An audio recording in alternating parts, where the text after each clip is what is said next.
میں نے ناداروں کو سکھلایا سبق تقدیر کا. ناداروں کو، غریبوں کو میں نے کہا بھائی ٹھیک ہے، یہ تمہاری قسمت ہے، تم کسان ہو، ہاری ہو، تمہاری قسمت یہی ہے، اس کی طرف سے ہے، رب کی طرف سے ہے.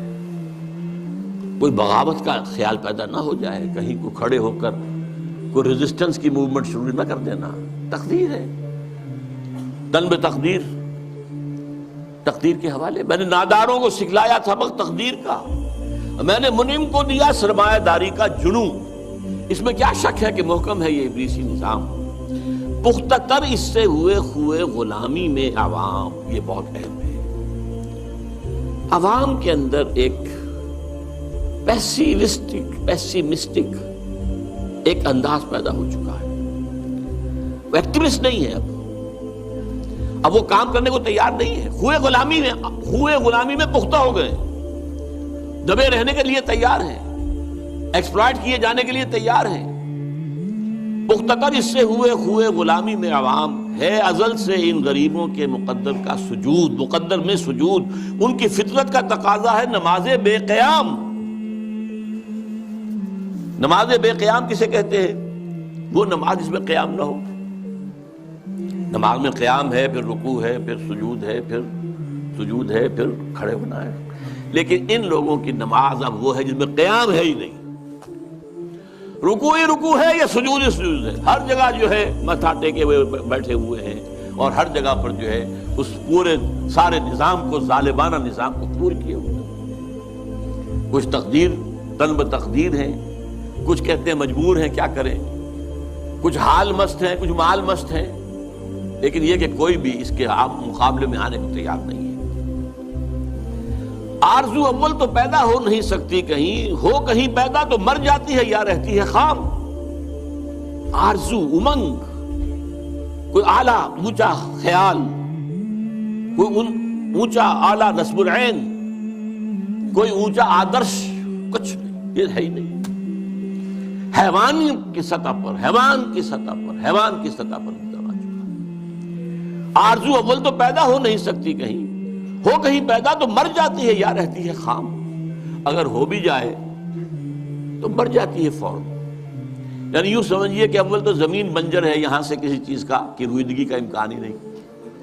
اگر کوئی چیز اگ بھی آئے تو اس فضا کے اندر آکسیجن ہی نہیں ہے، پروان کیسے چڑھے گی؟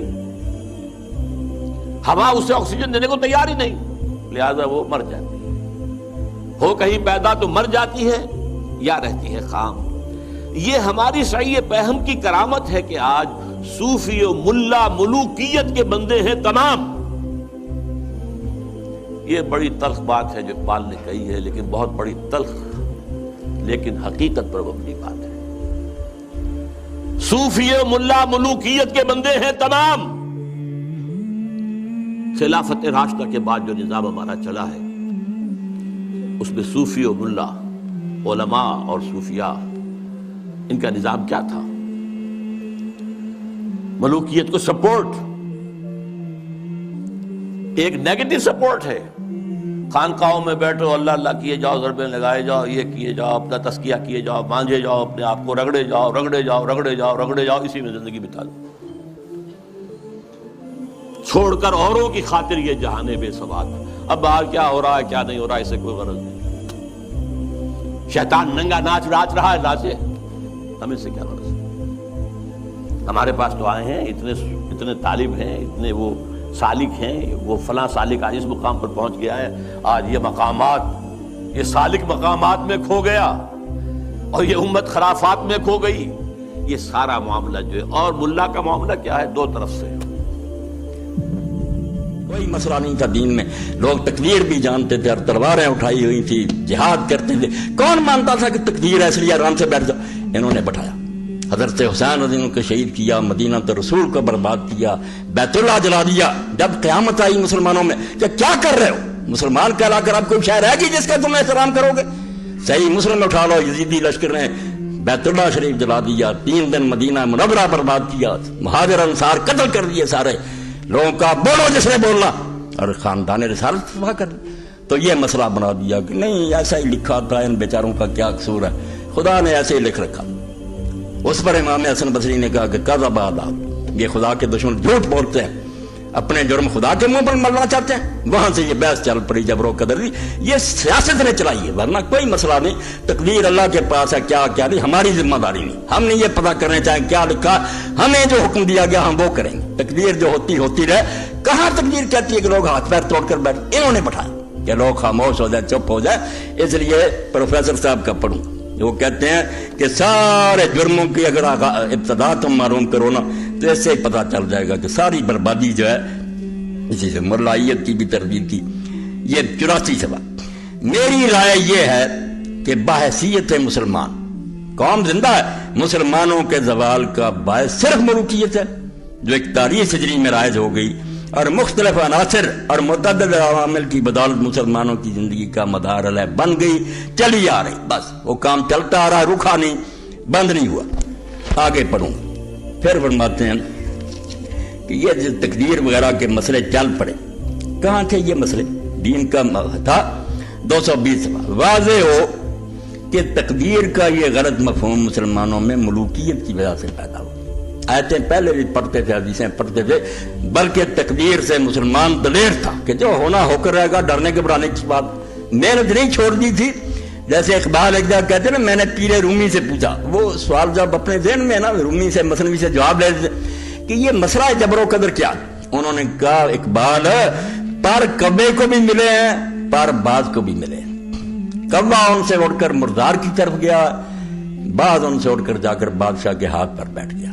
مسئلہ ایک ہی ہے، گئے گزرے مسلمان کاہل ہو گئے کہ جب سب کچھ ہونا ہی ہونا تو بیٹھ جاؤ۔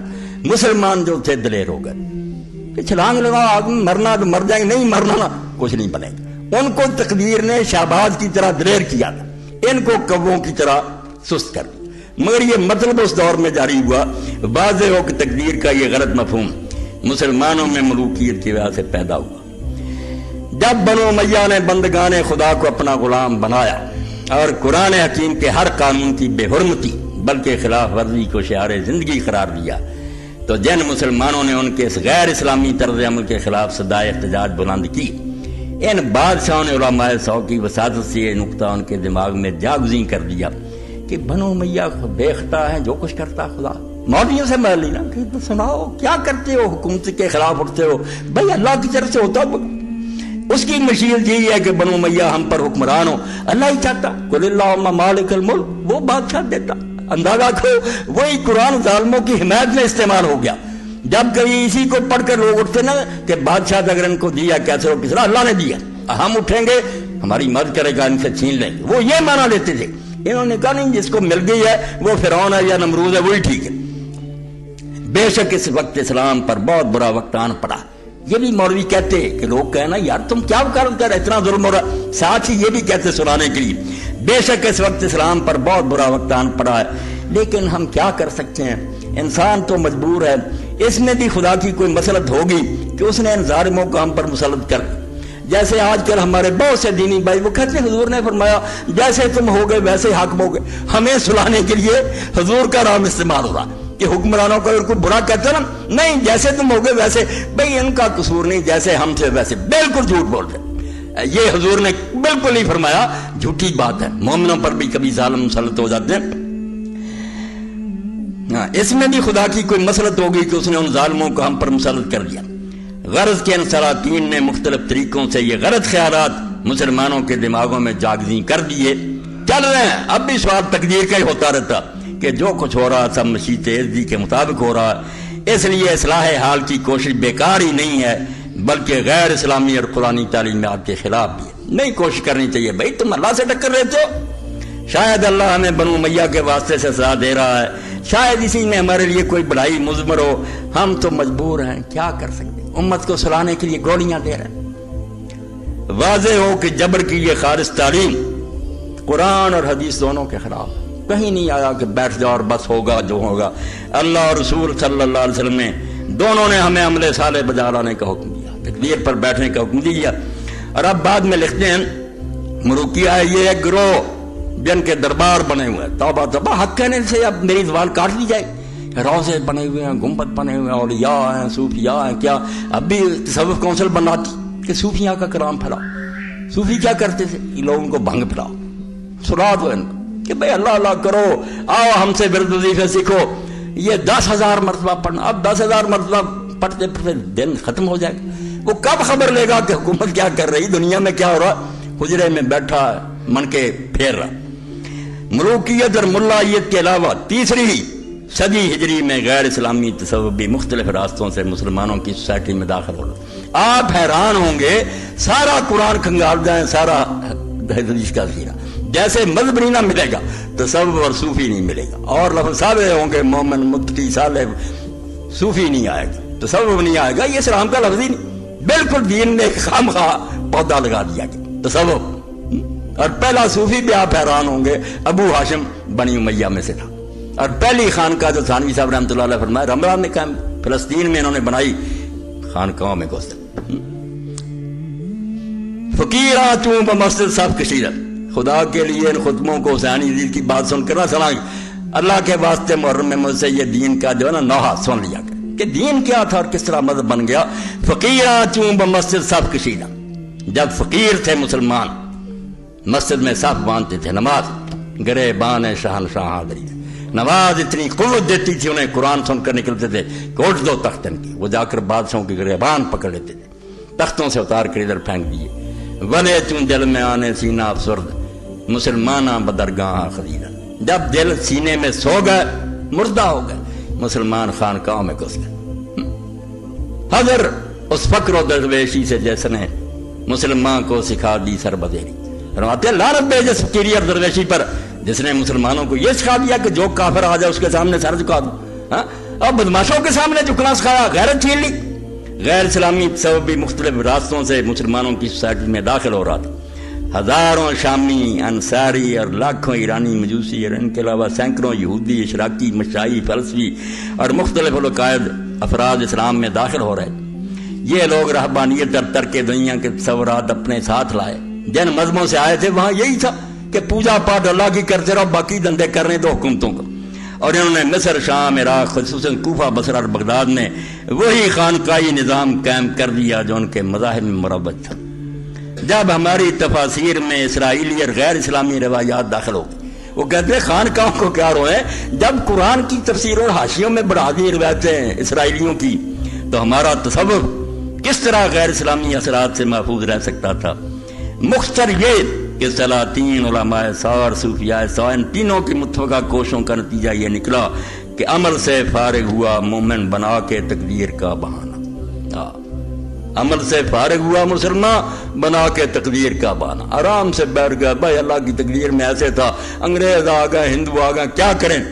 واضح ہو کہ تقدیر کا یہ مفہوم جس کی روح سے مسلمان تارک الدنیا اور تارک العمل پیدا ہو جاتا ہے، ابلیس کا پیدا کرنا، یہ دین نے نہیں سکھایا، ابلیس کا۔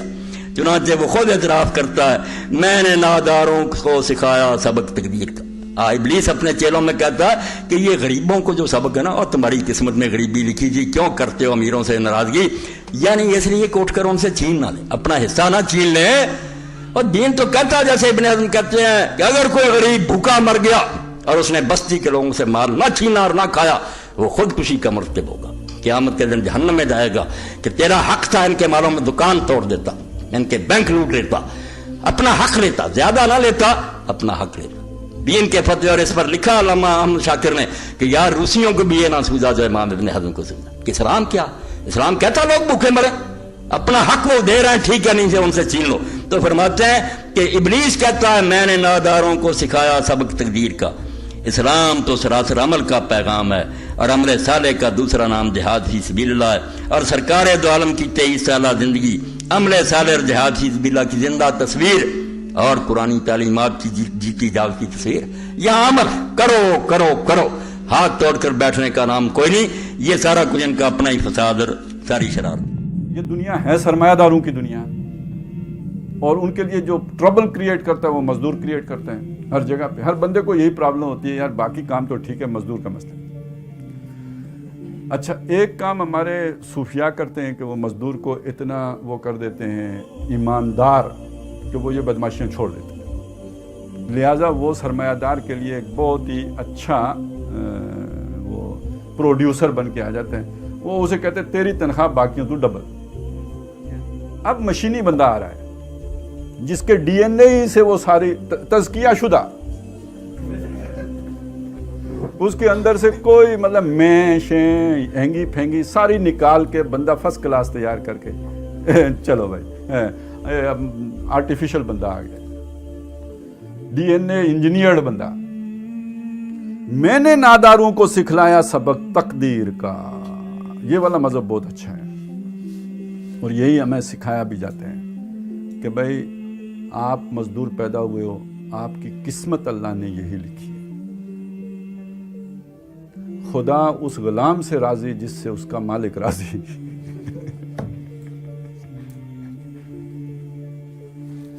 خبردار اگر حق کا نام بھی لیا تو آپ دوسروں کے حقوق پورے کریں، فرائض جو آپ کے ہیں وہ پورے کریں، اپنا حق معاف کر دیں، اللہ عطا کرے گا۔ یہ مائنڈ سیٹ سرمایہ دار کو کتنا بات ہے جو اپنی تقدیر پہ راضی ہو جائے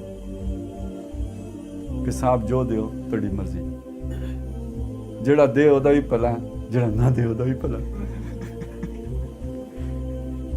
ٹھیک ہو گیا جی، یہ ہے۔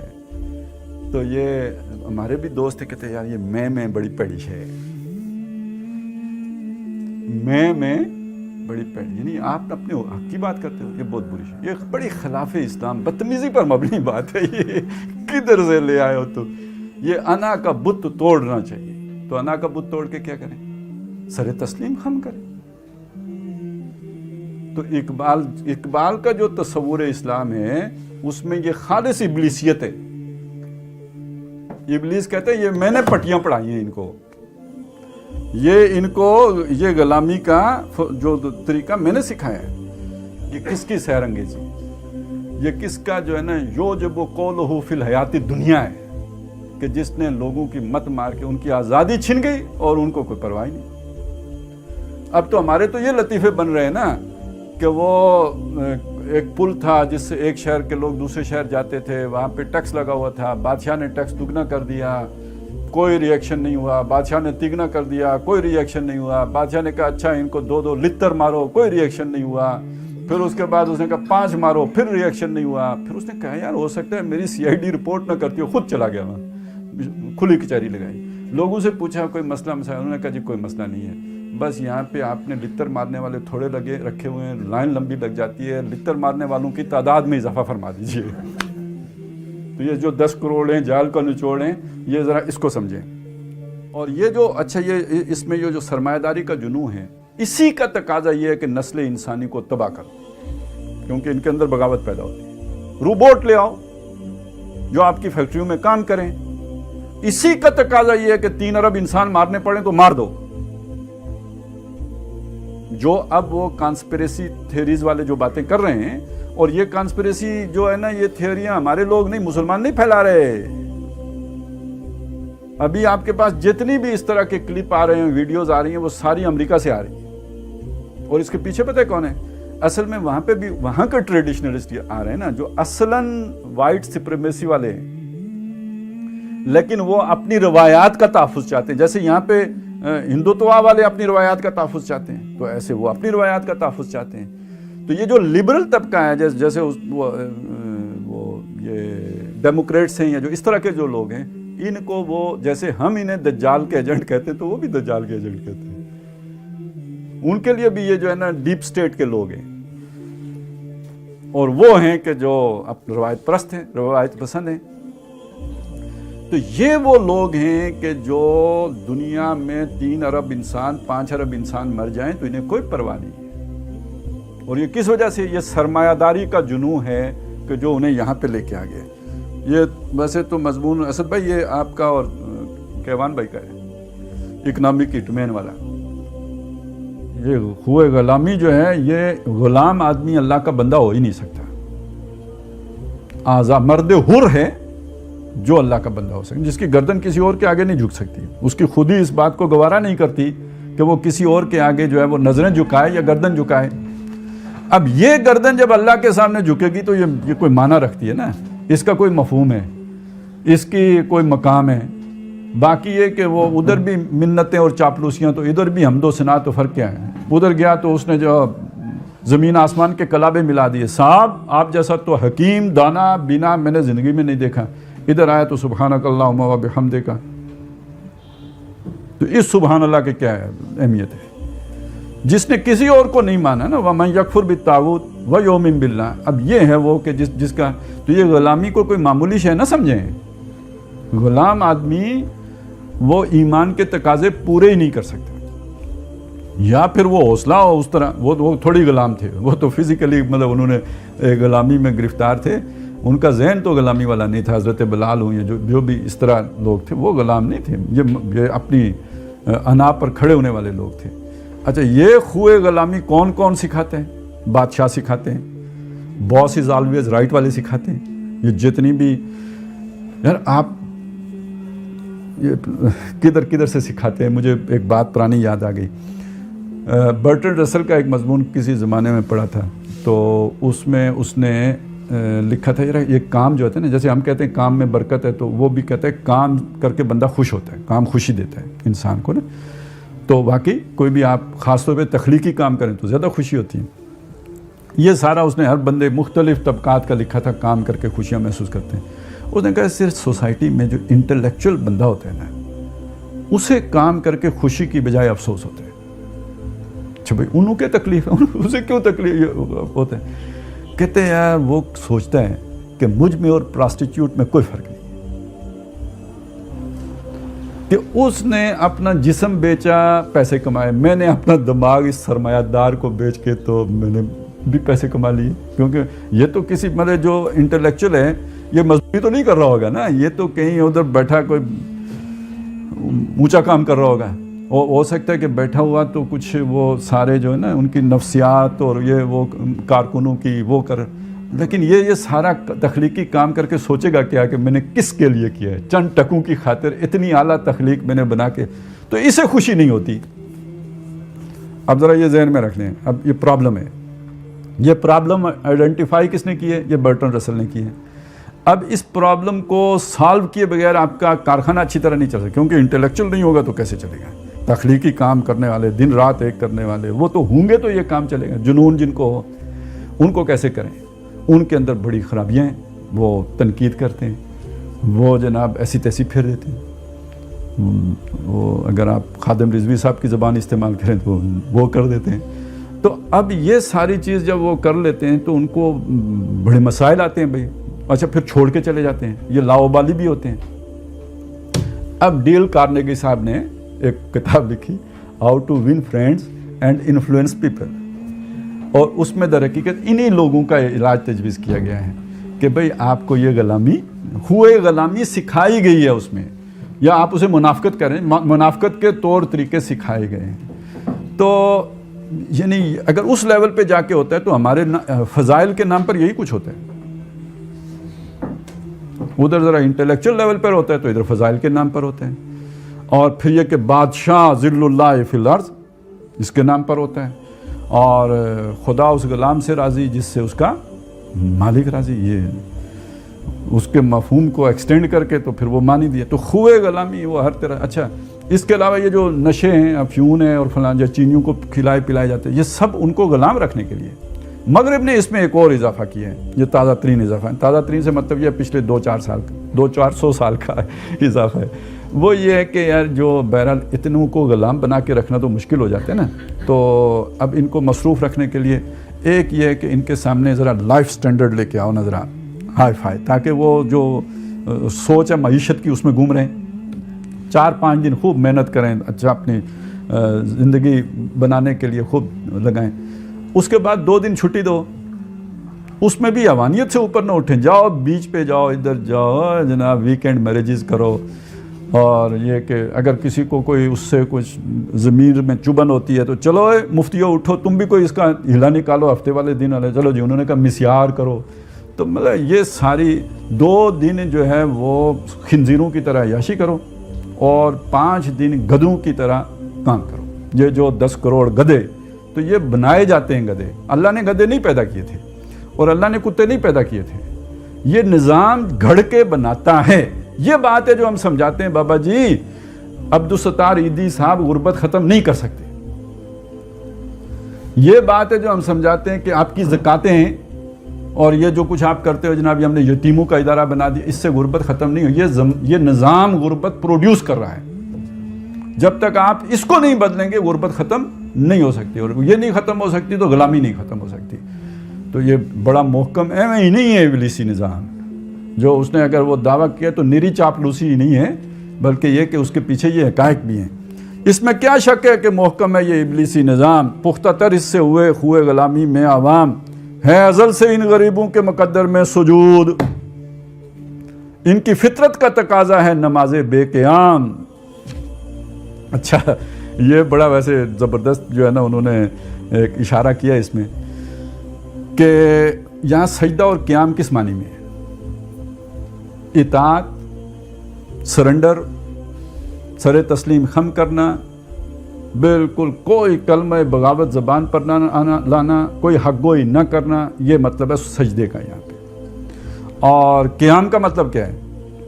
قیام کا آخری مطلب ہوگا قتال کرنا، جنگ کرنا، میدان میں اترنا. لیکن قیام کا آغاز کہاں سے ہوگا؟ ظالم حکمران کے سامنے کلمہ حق کہنا سب سے افضل جہاد ہے. تو بہرحال حکمران بڑی شے ہوتی ہے، پہلے باس کے سامنے کرنا پڑے گا نا. وہاں چاپلوسی سیکھی تو پھر جا کے ادھر بھی چاپلوسی ہی کرو گے. وہاں پہ جو ہے نا جو سیکھ کے آئے گا کہ بھئی اختلاف رائے اور وہ اپنی جو بھی ایک ٹھیک ہے زندگی میں 10-15 نوکریاں کرنی پڑ جائیں گی نا، اور شٹل کاک کی طرح ٹرانسفرنگ ہی ہوتی رہیں گی، لیکن یہ کہ آپ اپنی خود ہی کے تو نگہبان ہو، اس کی تو حفاظت کر رہے ہو، آپ نے کوئی کمپرومائز تو نہیں کیا. یہ قیام ہے. اور یہ سجدہ کیا ہے جی؟ بس لیٹ گئے. اور اب دیکھیے ہم کہتے ہیں جی اقدار الٹ گئی، ذرا ذہن میں رکھیں، ہم کہتے ہیں نا یہ لفظ اقدار الٹ گئی. تو اعلیٰ قدر کیا تھی؟ قیام کرنا. اور گھٹیا قدر کیا تھی؟ اچھا یہ سجدہ وہ نماز والا سجدہ نہیں کہہ رہا ہوں میں، وہ تو اللہ کے سامنے جب ہو تو سب سے اعلیٰ شے سجدہ ہے. یہاں سجدہ اللہ کے سامنے کرنے والی بات نہیں ہے، یہ سجدہ لوگوں کے سامنے والی بات ہے. اور میں نے بتایا مطیع ہونا، فرما بردار ہونا، اس کے لیے یہ استعمال ہوا ہے. تو یہ تو انتہائی گھٹیا بات ہے. قیام تھا، حق گوئی وہ تھا جو اعلیٰ قدر تھی آپ کی. اب جو حق گوئی پر کھڑا ہوتا ہے وہ سمجھا جاتا ہے یار اس کو کوئی خشکی ہو گئی ہے دماغ میں. یعنی یہ بڑا ہمدرد آدمی یہ سمجھے گا کہ اس کے دماغ میں خشکی، بادام کھانے کا مشورہ دے گا. اور جو تھوڑا سا درمیانی قسم کا ہوگا تو اس کو لگے گا کہ نہیں یہ تو کوئی ویسے ہی ان کے اسکرو ڈھیلے ہیں. مطلب بندے کو کوئی سمجھ ہی نہیں ہے، تھوڑا مطلب اسکرو کا مسئلہ ہے، کوئی ڈھیلے رہ گئے. اور جو زیادہ ہمدرد ہوگا وہ کہے گا یار جادو ہو گیا. یہی ہو رہا ہے ہمارے معاشرے میں یہ. اور اس کے مقابلے میں جسے جو آتی ہو وہ خوئے دل نوازی، خوئے دل نوازی نیچے نہیں، خوئے دل نوازی اوپر. اپنے صاحب کا دل جیتنے کا عادت پختہ ہو گئی ہو جس کی، تو جس کا یہ معاملہ ہو کہ بچہ سیانا ہے، سمجھدار ہے، بات کرنے کا ڈھنگ ہے، تو یہ ہے قدر بدل جانا، الٹ جانا. تو اس لیے شیطان کو بھی لگتا ہے کہ ہمارا تو بڑا محکم ہے ازل سے ان غریبوں کے مقدر میں سجود، ان کی فطرت کا تقاضا ہے نماز بے قیام. اچھا ایک بات اور بھی ذہن میں رکھیں کہ یہ جو حریت کا جذبہ ہے نا یہ بھی بندہ گھر میں سیکھتا ہے. یہ ماں باپ کا کام ہے کہ حریت کا جذبہ بچوں کے اندر پیدا کریں. وہاں اگر باپ صاحب بھی ڈنڈا لے کے کھڑے ہیں نا ایسی کی تیسی، تو وہ پھر وہاں ایگزسٹ کرنا ہے تو سجدہ کر کے ہی ایگزسٹ کرنا ہے نا. تو یہ جذبہ وہاں ملتا. اچھا اب ایک بات اور سمجھیں، یہ جو پچھلے 100 سال میں ہوا ہے یا کم از کم 150 سال، بلکہ 100 سال سے زیادہ ہو گیا، اس میں ایک نیا طریقہ واردات ہے کہ بچوں کو ماں باپ سے لے کر ان تعلیمی اداروں میں تعلیم دو کہ جہاں پہ ماں باپ کا عمل دخل نہیں ہے. شروع ہی سے انہیں ادارہ جاتی نظام کے اندر اس گردش میں لے آؤ. اب وہ بن جاتے ہیں روبوٹ، میکینیکل انسان بن جاتے ہیں. جذبات احساسات وہ تو ماں باپ سے سیکھنے تھے انہوں نے. وہ تو سیکھنے سے رہے. یہی وجہ قرآن مجید یہ یتیم پالنے کا بھی جو کہتے ہیں نا، اپنے گھر میں پالو نا، اپنے بچوں کے ساتھ پالو. اب گھر میں پالو گے تو وہ ٹینٹروں بھی کریں گے، اب وہ تو بڑی مصیبت کا کام ہے. آپ نے آسان طریقہ نکالا کہ جناب وہ میں نے 10,000 روپے ماہانہ جو ہے نا وہ میں ایک یتیم کو پالتا ہوں یتیم خانے میں. اور یتیم خانے میں اب وہ آپ نے سنا وہ دارالامان میں وہ جو لاہور میں وہ جو لڑکیوں کے ساتھ ہوئے یتیم خانوں کا، تو یہ ماحول ہے. بدنام مدرسے ہوتے ہیں لیکن یہ مدرسوں میں بھی یہی کچھ ہوتا ہے. وہ ماں کا پیار تو مدرسہ نہیں دے سکتا، تو اگر مدرسہ نہیں دے سکتا تو لانس کالج دے سکتے ہیں، برنال دے سکتے ہیں. تو وہاں سے جو انسان نکلے گا ڈھل کے تو خود غرض انسان ہی نکلے گا. اور خوئے غلامی وہیں پہ ہو تو پھر وہاں کا وہ ڈسپلن. پھر لوگ کہتے ہیں جناب ریٹائرڈ ہو کے کتاب کدھر لکھتے ہیں، تو کدھر لکھیں بیچارے. ادھر تو وہ ٹریننگ کا حصہ ہی نہیں ہے کہ آپ اس کے اندر رہتے ہوئے آگ سچ کی بات کریں. پھر گئے آپ آؤٹ سسٹم سے باہر، وہ میں نے آپ کو پہلے بتایا کہ وہ آپ کے لیے کوئی گنجائش نہیں ہوتی کہ آپ پھر سسٹم کے اندر رہ سکیں، پھر سسٹم سے باہر ہیں. تو اس لیے وہ کہتے ہیں یار کہ یہ بہت ہی مضبوط اور مستحکم میرا نظام ہے. آرزو اول تو پیدا ہو نہیں سکتی کہیں، اتنا مستحکم ہے وہ مشیر صاحب. جس میں مرچ مسالہ ضرور ہے لیکن بہرحال اتنا بھی مرچ مسالہ بھی شیطان کے سامنے خالص مرچ مسالہ تو نہیں لگ سکتا نا. کوئی کچھ تو سچ ہوگا تو تب اس کے اوپر مزید اس نے جو ہے وہ رنگ بھرا ہوگا. تو کہتے ہیں آرزو نہیں پیدا ہونے کا بھی یہاں مطلب کیا ہے، یعنی آرزو کون سی؟ قیام کی آرزو، اس نظام کو توڑ دینے کی آرزو، یہ کہیں نہیں پیدا ہو سکتی. اتنا اس کا مطلب کہیں میں کیا کیا ہے، کیا دنیا کے ادارے، کیا دین کے ادارے، کیا مذہبی ادارے اور کیا غیر مذہبی ادارے، اور کیا سیکولر سٹیٹ اور کیا نام نہاد کوئی اسلامی ریاست ہو، مقدس مقامات کی محافظ. تو آرزو اول تو پیدا ہو نہیں سکتی کہیں، مت سمجھیں کہیں پیدا ہو. وہ اب اسی لیے میں کہتا ہوں یار وہ خلافت بھی آئے گی تو اصلی والی نہیں آئے گی، ٹھیک ہے نا. ترکی والی آئے گی، ترکی سے گئی تھی، ترکی سے آئے گی، اصلی والی نہیں ہوگی. اور وہ شیطان کو سوٹ کرے گی. وہ جو آنے والا نظام ہے اس میں شیطان کو ترکی والی خلافت سوٹ کرے گی، جو ختم ہوئی تھی وہ سوٹ کرے گی. اب شیطان کو سیکولرزم وارا نہیں کھاتا. اور پھر اسی کے اینڈ پہ دجال نے بھی تو آنا ہے نا. تو دجال کیا مطلب کوئی اریوں ہو کے آئے گا؟ پھر دجال کہاں ہوا؟ شیطان بن کے آئے گا، پھر دجال کہاں ہوا؟ پھر تو مطلب جو جس شے کو وہ حق سمجھتے وہ بن کے آیا. دجل فریب تو وہ تو ہوگا ہی تب جب آپ سمجھیں یہ خلیفہ معظم ہے اور وہ ہو شیطان اکبر.